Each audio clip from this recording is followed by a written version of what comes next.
I believe that culture has an undefinable definition because culture sees no limits.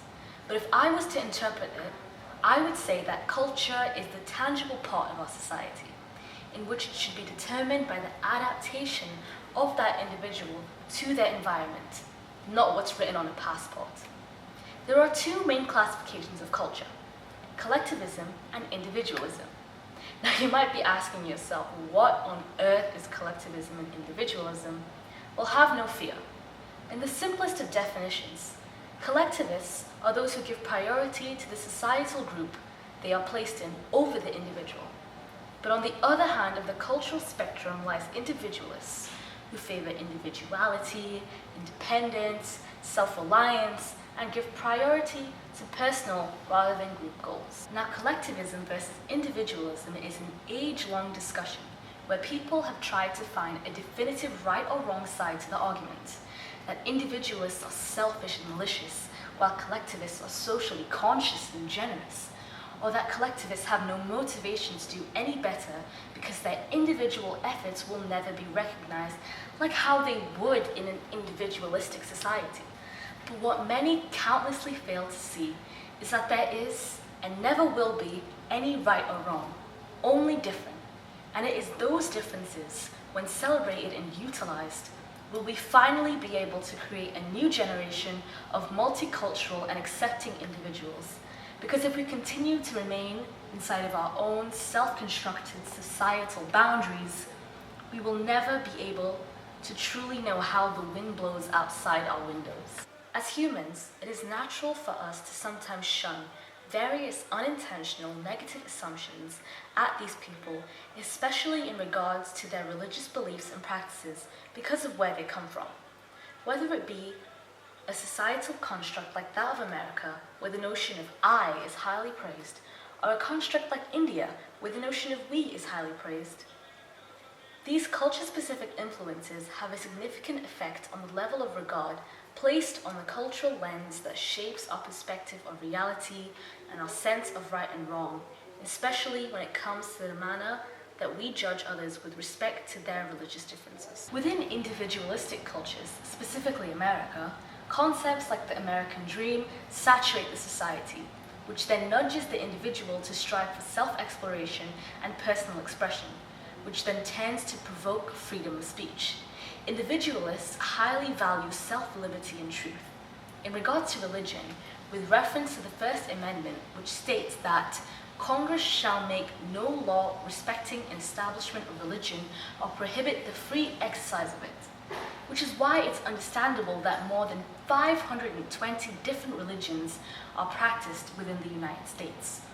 Contrastingly, collectivistic cultures, specifically in India, value concepts like harmony over truth and silence over speech in order to maintain the face and reputation of the family or societal group.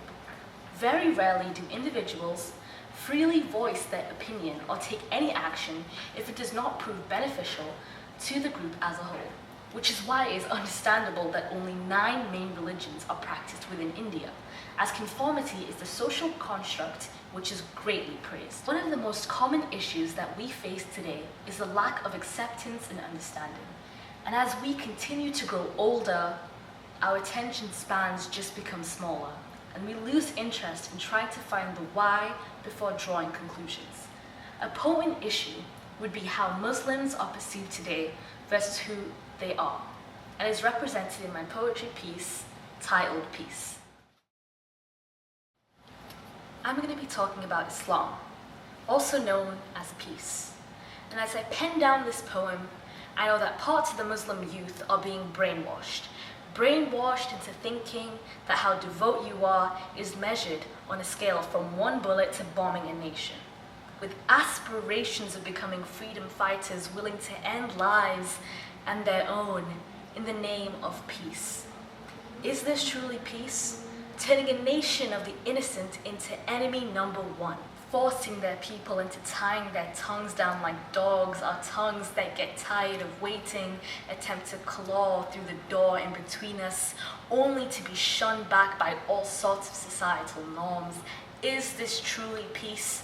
turning a nation of the innocent into enemy number one.